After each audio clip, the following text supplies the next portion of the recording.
ಓಂ ಸಾಯಿರಾಮ್. ಶ್ರೀ ಸಾಯಿಬಾಬಾ ಸಚ್ಚರಿತ್ರೆ ಅಧ್ಯಯನ 6. ಸದ್ಗುರು ಸಾಯಿಯವರ ಮಹಾತ್ಮೆ, ಶ್ರೀರಾಮನವಮಿ ಸಮಾರಂಭ ಮತ್ತು ಮಸೀದಿ ಜೀರ್ಣೋದ್ಧಾರ. ಗುರುವಿನ ಹಸ್ತಸ್ಪರ್ಶ ಮುಕ್ತಿ. ನಿಜವಾದ ಗುರುವಿನ ಸಹಾಯದಿಂದ ಸಂಸಾರ ಸಾಗರವನ್ನು ಸುಖವಾಗಿ ದಾಟಬಹುದು. ಸದ್ಗುರು ಎಂಬ ಪದವು ಶ್ರೀ ಸಾಯಿಬಾಬಾರವರನ್ನು ಜ್ಞಾಪಕಕ್ಕೆ ತರುತ್ತದೆ. ನನ್ನ ಮುಂದೆ ನಿಂತುಕೊಂಡು ನನ್ನ ಹಣೆಗೆ ಊದಿಯನ್ನು ಹಚ್ಚಿ ನನ್ನನ್ನು ಆಶೀರ್ವದಿಸುತ್ತಿರುವ ಹಾಗೆ ಭಾಸವಾಗುತ್ತದೆ. ನನ್ನ ಹೃದಯದಲ್ಲಿ ಸಂತೋಷವು ತುಂಬಿ ನೇತ್ರಗಳ ಮೂಲಕ ಹೊರಹೊಮ್ಮುತ್ತಿರುವ ಹಾಗೆ ತೋರುತ್ತದೆ. ಗುರುವಿನ ಹಸ್ತಸ್ಪರ್ಶದಲ್ಲಿ ಮಹಾಶಕ್ತಿ ಅಡಗಿದೆ. ಆಸೆ ಆಕಾಂಕ್ಷೆಗಳನ್ನೊಳಗೊಂಡ ಈ ದೇಹವನ್ನು ಯಾವ ಬೆಂಕಿಯಿಂದ ದಹಿಸಲು ಸಾಧ್ಯವಿಲ್ಲವೋ ಅಂಥ ಶರೀರವು ಗುರುವಿನ ಹಸ್ತಸ್ಪರ್ಶ ಶಕ್ತಿಯಿಂದ ದಹಿಸಬಲ್ಲದು. ಪೂರ್ವಜನ್ಮದ ಪಾಪಗಳೆಲ್ಲವೂ ನಾಶವಾಗಬಲ್ಲವು. ಯಾವ ನಾಸ್ತಿಕರು ದೇವರ ಹೆಸರನ್ನು ಹೇಳಿದರೆ ರೋಷವನ್ನು ಕಾರುತ್ತಾರೋ ಅಂಥವರು ಕೂಡ ಶಾಂತರಾಗಿ ಪರಿವರ್ತನೆಯಾಗಬಲ್ಲರು. ಶ್ರೀ ಸಾಯಿಬಾಬಾರವರ ದಿವ್ಯ ದರ್ಶನದಿಂದ ಸಂತೋಷವು ಉಕ್ಕಿ ನಮ್ಮ ಗಂಟಲು ಗದ್ಗದವಾಗುತ್ತದೆ. ನೇತ್ರಗಳಿಂದ ಆನಂದ ಬಾಷ್ಪ ಉಕ್ಕುತ್ತದೆ. ಅದು ನಮ್ಮಲ್ಲಿ ನಾನೇ ಅವನು ಬ್ರಹ್ಮ ಎಂಬ ಜ್ಞಾನವನ್ನು ಉಂಟು ಮಾಡುತ್ತದೆ. ನಾನು ನನ್ನದು ಎಂಬುದನ್ನು, ನಾನು ನೀನೆಂಬ ವ್ಯತ್ಯಾಸಗಳನ್ನು ದೂರ ಮಾಡುತ್ತದೆ. ಸ್ವ ಅನುಭವ ಅರಿವಾಗುತ್ತದೆ. ನಾನು ಮಹಾಕಾವ್ಯಗಳನ್ನು ಓದಲು ಆರಂಭಿಸಿದರೆ ಪ್ರತಿಯೊಂದು ಘಟ್ಟದಲ್ಲಿಯೂ ಸದ್ಗುರುವಿನ ನೆನಪಾಗುತ್ತದೆ. ಶ್ರೀ ಸಾಯಿಬಾಬಾರವರೇ ರಾಮಕೃಷ್ಣರ ಅವತಾರವನ್ನು ತಾಳಿ ತಮ್ಮ ಕಥೆಗಳನ್ನು ಹೇಳುವ ಹಾಗೆ ಮಾಡುತ್ತಾರೆ.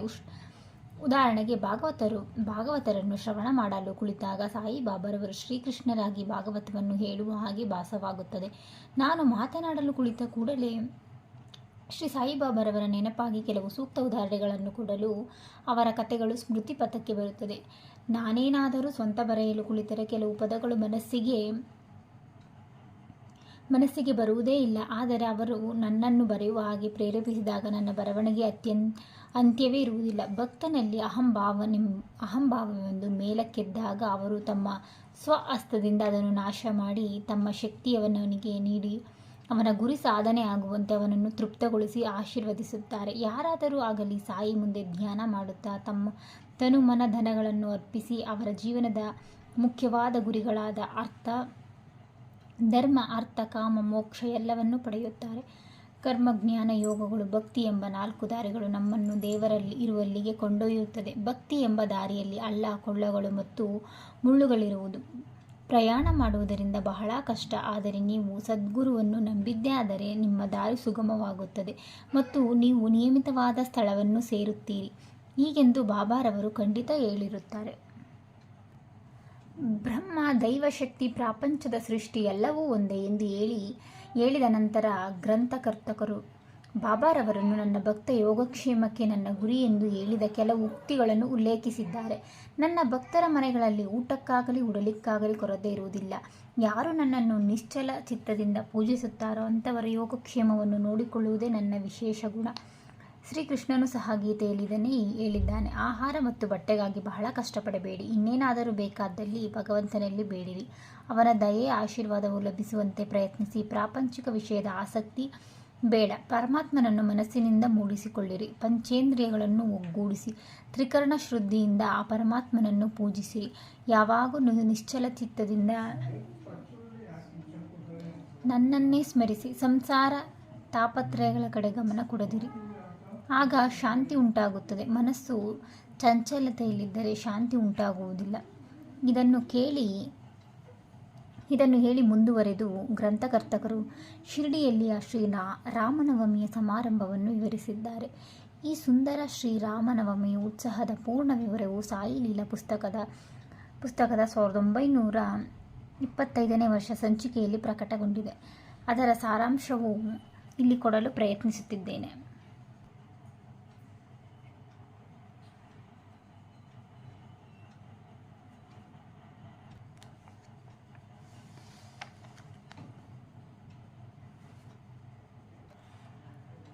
ಮೂಲ: ಕೋಪರ್ಗಾಂವ್ದ ಸರ್ಕಲ್ ಇನ್ಸ್ಪೆಕ್ಟರ್ ಗೋಪಾಲರಾವ ಗುಂಡರವರು ಶ್ರೀ ಸಾಯಿಬಾಬಾರವರ ಭಕ್ತರಾಗಿದ್ದರು. ಅವರಿಗೆ 3 ಪತ್ನಿಯರಿದ್ದರು. ಆದರೂ ಸಹ ಸಂತತಿ ಉಂಟಾಗಿರಲಿಲ್ಲ. ಶ್ರೀ ಸಾಯಿಬಾಬಾರವರ ಆಶೀರ್ವಾದ ಫಲದಿಂದ ಅವರಿಗೆ ಪುತ್ರ ಜನನವಾಯಿತು. ಆಗ ಸಂತೋಷ ಸಮಾರಂಭಗಳಲ್ಲಿ 1802ರಲ್ಲಿ ಶಿರಡಿಯ ಒಂದು ಜಾತ್ರೆ ಅಥವಾ ಉರಸ್ ನಡೆಯಬೇಕೆಂದು ತೀರ್ಮಾನ ಮಾಡಿ ಸಾಯಿಬಾಬಾರವರ ಭಕ್ತ ಮಂಡಳಿಯ ಮುಂದೆ ವಿಷಯವನ್ನಿಟ್ಟರು. ಮಂಡಳಿಯ ಸಮ್ಮತಿಸಿ ಸಾಯಿಬಾಬಾರವರು ಅಪ್ಪಣೆ ಮತ್ತು ಆಶೀರ್ವಾದವನ್ನು ಪಡೆಯಿತು. ನಂತರ ಜಿಲ್ಲಾಧಿಕಾರಿಗಳಿಗೆ ಅರ್ಜಿ ಸಲ್ಲಿಸಿದರು. ಆ ಗ್ರಾಮ ಪಟೇಲನು ಅದಕ್ಕೊಪ್ಪದ ವಿರುದ್ಧವಾಗಿ ಬರೆದಿದ್ದರಿಂದ ಜಿಲ್ಲಾಧಿಕಾರಿ ಒಪ್ಪಿಗೆ ನೀಡಲಿಲ್ಲ. ಬಾಬಾರವರ ಆಶೀರ್ವಾದದ ಫಲದಿಂದ ಮತ್ತೊಮ್ಮೆ ಪ್ರಯತ್ನಿಸಿ ಜಲಶೀಲರಾದರು. ಉರ್ರಸ್ ಶ್ರೀರಾಮನವಮಿಯವರು ದಿನ ನಡೆಯಬೇಕೆಂದು ಬಾಬಾರವರ ಸಲಹೆ ಮೇರೆಗೆ ನಿರ್ಧಾರವಾಯಿತು. ಈ ಎರಡು ಉತ್ಸವಗಳು ಒಂದೇ ದಿನ ನಡೆಯಬೇಕೆಂಬ ಬಾಬಾರವರ ಸಲಹೆಯನ್ನು ಸೂಕ್ಷ್ಮವಾಗಿ ಪರೀಕ್ಷಿಸಿದರೆ ಹಿಂದೂ ಮತ್ತು ಮಹಮ್ಮದೀಯರ ಐಕ್ಯಮತಕ್ಕೋಸ್ಕರವೇ ಈ ರೀತಿ ಬಾಬಾ ಹೇಳಿದರಂತೆ ಕಂಡುಬರುವುದು. ಭವಿಷ್ಯದಲ್ಲಿ ಬಾಬಾರವರು ಈ ಧ್ಯೇಯವನ್ನು ಸಾಧಿಸಿದರು. ಅನುಮತಿ ದೊರೆಯಿತು. ಆದರೆ ಕಷ್ಟಗಳು ಉದ್ಭವಿಸಿದವು. ಶಿರಡಿಯಲ್ಲಿ ನೀರಿನ ಅಭಾವವಿತ್ತು. ಅಲ್ಲಿ 2 ಬಾವಿಗಳು ಮಾತ್ರ ಇದ್ದವು. ಒಂದನ್ನು ನೀರು ಉಪಯೋಗಿಸುವ ಆಗಿರಲಿಲ್ಲ, ಇನ್ನೊಂದು ನೀರು ಸಹ ಅಷ್ಟು ಶುದ್ಧವಾಗಿರಲಿಲ್ಲ. ಬಾಬಾರವರು ಕೆಲವು ಪುಷ್ಪಗಳನ್ನು ಅದರೊಳಗೆ ಹಾಕಿದ್ದರಿಂದ ಅದರ ಉದಕವು ಶುದ್ಧವಾಯಿತು. ಆದರೂ ನೀರು ಸಾಕಾಗಲಿಲ್ಲ. ಆದುದರಿಂದ ತಾತ್ಯಾ ಪಾಟೀಲರು ಬೇರೆ ಕಡೆಯಿಂದ ನೀರನ್ನು ತರುವ ವ್ಯವಸ್ಥೆ ಮಾಡಿದರು. ತಾತ್ಕಾಲಿಕವಾಗಿ ಅಂಗಡಿಗಳನ್ನು ನಿರ್ಮಿಸಿದರು. ಗೋಪಾಲರಾವ ಗುಂಡ ಅವರ ಸ್ನೇಹಿತರು ಸಹ ಸಂತತಿ ಇಲ್ಲದೆ ಕೊರಗುತ್ತಿದ್ದರು. ಅವರು ಸಹ ಬಾಬಾರವರ ಆಶೀರ್ವದಿಸಲ್ಪಟ್ಟು, ಆದುದರಿಂದ ಗೋಪಾಲರವರು ಅವರ ಜಾತ್ರೆ ಮೆರವಣಿಗೆಯ ಒಂದು ಧ್ವಜವನ್ನು ತಯಾರಿ ಮಾಡಿಕೊಡುವಂತೆ ಪ್ರಾರ್ಥಿಸಿದರು. ಇನ್ನೊಂದು ಧ್ವಜ ಕೊಡಲು ನಾನು ಸಾಹೇಬ ಚಂದೋದಕರವರಿಗೆ ಹೇಳಿದರು. ಈ 2 ಧ್ವಜಗಳನ್ನು ಮೆರವಣಿಗೆಗೆ ಮುಗಿದ ನಂತರ ಮಸೀದಿಯ 2 ಮೂಲೆಗಳಲ್ಲಿ ನೆಟ್ಟರು. ಇದು ಈಗಲೂ ನಡೆಯುತ್ತಿದೆ. ಚಂದನವನದ ಮೆರವಣಿಗೆ. ಈ ಜಾತ್ರೆಯಲ್ಲಿ ಇನ್ನೊಂದು ಮೆರವಣಿಗೆ ಆರಂಭವಾಯಿತು. ಚಂದನವನದ ಮೆರವಣಿಗೆ ನಡೆಸಬೇಕೆಂಬುದನ್ನು ಶ್ರೀ ಅಮೀರ ಸಹಕಾರ ದಾದಾಲ ಎಂಬುವರು ಹೇಳಿದರು. ಮುಸ್ಲಿಂ ಸಾಧುಗಳ ಗೌರವಕ್ಕೆ ಈ ರೀತಿ ಮೆರವಣಿಗೆ ಮಾಡುವುದು ಅವರ ಸಂಪ್ರದಾಯ. ಗಂಧದ ಪುಡಿಯನ್ನು ತಟ್ಟೆಯಲ್ಲಿಟ್ಟು ಅಗ್ನಿಗೆ ಹಾಕಿ ಆ ಧೂಪವನ್ನು ವಾದ್ಯ ಮೊದಲಾವುಗಳ ಸಹಿತ ಮೆರವಣಿಗೆ ಮಾಡಿ ನಂತರ ಮಸೀದಿಗೆ ತಂದರು. ಈ ಕೆಲಸವು ಮೊದಲು 3 ವರ್ಷಗಳವರೆಗೆ ಶ್ರೀ ಅಮೀರ ಸಹಕಾರ ಅವರಿಂದ ಸಾಂಗವಾಗಿ ನೆರವೇರಿಸಲ್ಪಟ್ಟಿತು. ನಂತರ ಅವರ ಪತ್ನಿಯು ಅದನ್ನು ಮುಂದುವರಿಸಿಕೊಂಡು ಈ ರೀತಿ ಹಿಂದೂಗಳಿಂದ ಧ್ವಜ ಮೆರವಣಿಗೆಯೂ ಮುಸಲ್ಮಾನರಿಂದ ಗಂಧದ ಮೆರವಣಿಗೆಯೂ ಜೊತೆಯಲ್ಲೇ ಯಾವುದೋ ಒಂದು ಆತಂಕವಿಲ್ಲದೆ ನಡೆಯುವುದು ಈಗಲೂ ನಡೆಯುತ್ತಿದೆ. ಶ್ರೀ ಸಾಯಿಬಾಬಾರವರು ಭಕ್ತರಿಗೆ ಅದೊಂದು ಮಹಾದಿನ. ಸರ್ವರು ಮೆರವಣಿಗೆಯಲ್ಲಿ ಭಾಗವಹಿಸಿ ಮೆರವಣಿಗೆ ಸಾಂಗವಾಗಿ ನೆರವೇರಿತು. ಹೊರಗಿನ ವ್ಯವಸ್ಥೆಯನ್ನು ತಾತ್ಯಾ ಕೋತೆ ಪಾಟೀಲರವರು ಮತ್ತು ಒಳಗಿನ ವ್ಯವಸ್ಥೆಯನ್ನು ಶ್ರೀಮತಿ ರಾಧಾಕೃಷ್ಣಮಯಿಯವರು ಬಹಳ ಚೆನ್ನಾಗಿ ನೋಡಿಕೊಳ್ಳುತ್ತಿದ್ದರು. ಈ ವ್ಯವಸ್ಥೆಯನ್ನು ಮಾಡುವಾಗ ರಾಧಾಕೃಷ್ಣಮಯಿಯ ಮನೆ ಜನಕೋಟೆಯಿಂದ ತುಂಬಿರುತ್ತಿತ್ತು. ಅವಳ ಇನ್ನೊಂದು ಉತ್ತಮ ಕೆಲಸವೆಂದರೆ ಮಸೀದಿಯನ್ನು ಚೆನ್ನಾಗಿ ತೊಳೆದು ಶುಚಿಯಾಗಿಟ್ಟಿದುದು. ಬಡವರಿಗೆ ಅನ್ನದಾನ ಮಾಡುವುದೆಂದರೆ ಬಾಬಾರವರಿಗೆ ಪಂಚಪ್ರಾಣ. ಈ ಅಡಿಗೆ ಕೆಲಸವನ್ನು ಸಹ ಶ್ರೀಮತಿ ರಾಧಾಕೃಷ್ಣಮಾಯಿಯವರೇ ನೋಡಿಕೊಳ್ಳುತ್ತಿದ್ದರು. ಇದರಲ್ಲಿ ಅನೇಕ ಧನಿಕರಾದ ಭಕ್ತರು ಸಹ ಭಾಗವಹಿಸುತ್ತಿದ್ದರು. ಉರ್ರಸ್ ಶ್ರೀರಾಮನವಮಿಯ ಪರಿವರ್ತನೆ. ಈ ರೀತಿಯ ಸಂಭ್ರಮವು ಸುಮಾರು 1912 ತನಕ ನಡೆಯಿತು. ನಂತರ ಸ್ವಲ್ಪ ಬದಲಾವಣೆ ಹೊಂದಿತು. ಆ ವರ್ಷ ಕೃಷ್ಣರಾವ ಜಗದೀಶ್ವರ ಭೀಷ್ಮ ಎಂಬ ಭಕ್ತರು ದಾದಾ ಸಾಹೇಬ್ ಅವರ ಕಾರ್ಪಡೆಯವರೊಡನೆ ಜಾತ್ರೆಯಲ್ಲಿ ಭಾಗವಹಿಸಿ ಇಂದಿನ ದಿನವೇ ಒಂದು ದೀಕ್ಷಾವಾಡದಲ್ಲಿ ತಂಗಿದ್ದರು. ಸಾಯಿ ಭೀಷ್ಮರವರು ಸಾಯಿ ಸುಗುಣೋಪಾಸನ ಎಂಬ ಕೃತಿ ಈ ಲಕ್ಷಣರಾವ ಕಾಕಾ ಮಹಾಜಯನಿ ಅವರು ಪೂಜಾ ಸಾಮಗ್ರಿಗಳೊಡನೆ ಮಸೀದಿಗೆ ಹೋಗುತ್ತಿರುವುದನ್ನು ನೋಡಿ ಭೀಷ್ಮರವರಿಗೆ ಇಲ್ಲಿ ಶ್ರೀರಾಮನವಮಿ ದಿವಸವೇ ಉರ್ರಸ್ ಜಾತ್ರೆ ನಡೆಯುತ್ತಿರುವುದನ್ನು ಗಮನಿಸಿದರೆ ಇದು ದೈವ ಸಂಕಲ್ಪವೆಂದೇ ತೋರುತ್ತದೆ. ಹಿಂದೂಗಳಿಗೆ ಶ್ರೀ ರಾಮನವಮಿ ಬಹು ಪೂಜ್ಯವಾದ ಮತ್ತೊಂದು ಶ್ರೇಷ್ಠವಾದ ದಿನ. ಆದುದರಿಂದ ನಾವು ಇಲ್ಲಿ ಶ್ರೀರಾಮನು ಹುಟ್ಟಿದ ಹಬ್ಬಕ್ಕೆ ಏಕೆ ಆಚರಿಸಬಾರದು ಎಂಬ ಭಾವನೆ ಹೊಳೆಯಿತು. ಕಾಕಾ ಮಹಾಜನಿಯರು ಅದನ್ನು ತಿಳಿದರು. ಅವರು ಒಪ್ಪಿಗೆಯಾಯಿತು. ಬಾಬಾರವರ ಆಜ್ಞೆ ಪಡೆಯಲು ಏರ್ಪಾಡಾಯಿತು. ಆದರೆ ಆ ದಿನ ದೇವರ ಕೀರ್ತನೆಗಳನ್ನು ಆಡುವ ಹರಿದಾಸರೇ ಒಂದು ದೊಡ್ಡ ಸಮಸ್ಯೆಯಾಗಿತ್ತು. ಆಗ ಭೀಷ್ಮರವರೇ ತಾವು ಬರೆದಿರುವ ರಾಮಾಖ್ಯಾನವರ ಕೀರ್ತನೆಯನ್ನು ಮಾಡುವುದನ್ನಾಗಿ ಮುಂದೆ ಬಂದರು. ಕಾಕಾ ಮಹಾಜನಿಯರು ಹಾರ್ಮೋನಿಯಂ ನುಡಿಸಲೊಪ್ಪಿದರು. ರಾಧಾಕೃಷ್ಣಮಯಿಗೆ ಶುಂಠವಾಡ, ಸಕ್ಕರೆ ಮತ್ತು ಶುಂಠಿ ಪುಡಿ ಮಾಡಿ ಮಿಶ್ರಣ ಮಾಡಿ ಪ್ರಸಾದ ತಯಾರಿಕೆ ವಹಿಸಿದರು. ಈ ಅನುಕೂಲತೆಗಳನ್ನೆಲ್ಲ ಸಿದ್ಧಪಡಿಸಿಕೊಂಡು ಬಾಬಾರವರ ಅನುಜ್ಞೆ ಪಡೆಯಲು ಮಸೀದಿಗೆ ಹೊರಟರು. ಸರ್ವಜ್ಞರಾದ ಬಾಬಾರವರು ತಮ್ಮ ಛತ್ರದಲ್ಲಿ ಏನು ನಡೆಯಿತು ಎಂದು ಕಾಕಾ ಮಹಾಜನಿಯವರನ್ನು ಕೇಳಿದರು. ಕಾಕಾ ಮಹಾಜನಿಯವರು ಉತ್ತರ ಕೊಡಲಾಗದೆ ಮೂಕರಂತೆ ನಿಂತರು. ನಂತರ ಬಾಬಾರವರು ಭೀಷ್ಮರವರನ್ನು ಪ್ರಶ್ನಿಸಿದರು. ಭೀಷ್ಮರವರು ಎಲ್ಲ ವಿಚಾರವನ್ನು ವಿಷಾದವಾಗಿ ವಿವರಿಸಿದರು. ಅದನ್ನು ಕೇಳಿ ಬಾಬಾರವರು ಒಪ್ಪಿಗೆ ಕೊಟ್ಟರು. ಆಗ ಸರ್ವರು ಆನಂದಭರಿತರಾಗಿ ಶ್ರೀರಾಮನವಮಿ ಹಬ್ಬಕ್ಕೆ ಬೇಕಾದ ವಸ್ತುಗಳನ್ನು ಅಣಿ ಮಾಡತೊಡಗಿದರು. ಮಸೀದಿಯನ್ನೆಲ್ಲ ಶೃಂಗರಿಸಿದರು. ರಾಧಾಕೃಷ್ಣಮಯಿಯು ತೊಟ್ಟಿಲನ್ನು ಶೃಂಗರಿಸಿ ಬಾಬಾರವರ ಪೀಠದ ಮುಂದೆ ಇಟ್ಟಳು.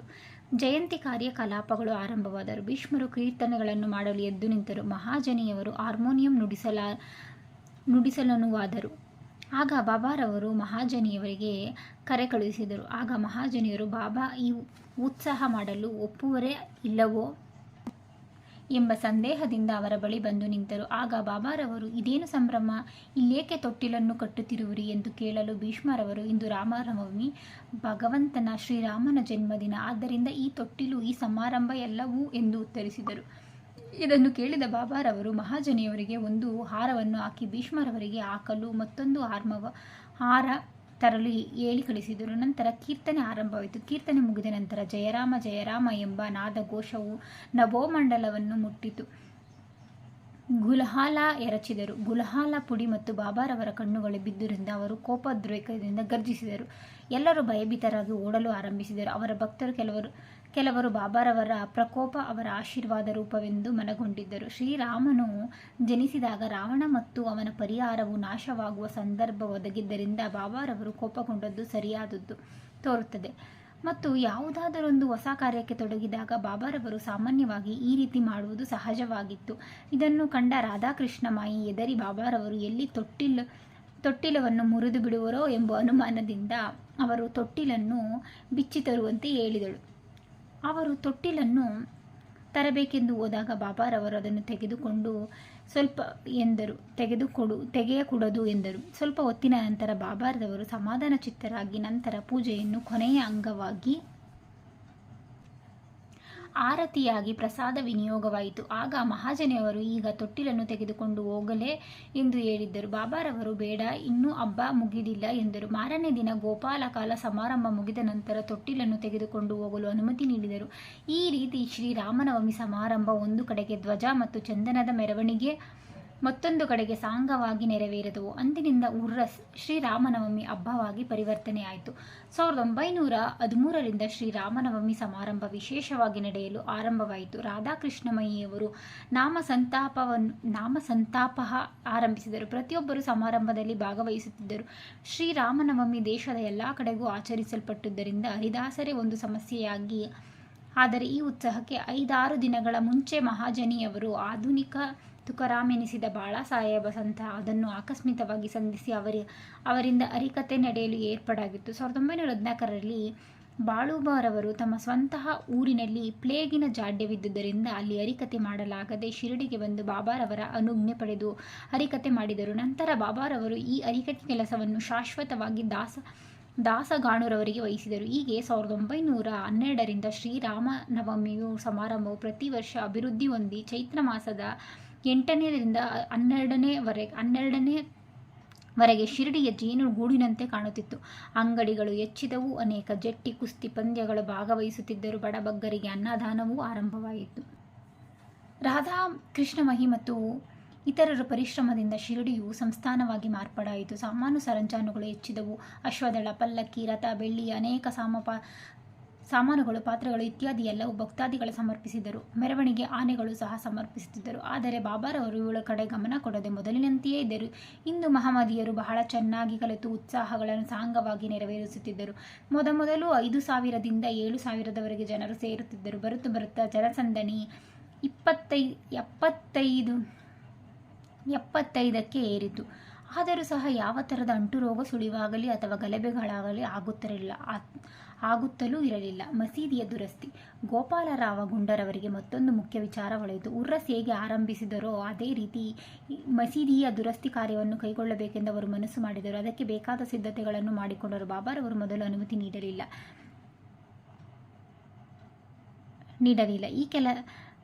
ನಂತರ ಮಾಳಸ್ಪತಿಯ ಒತ್ತಾಯದಿಂದ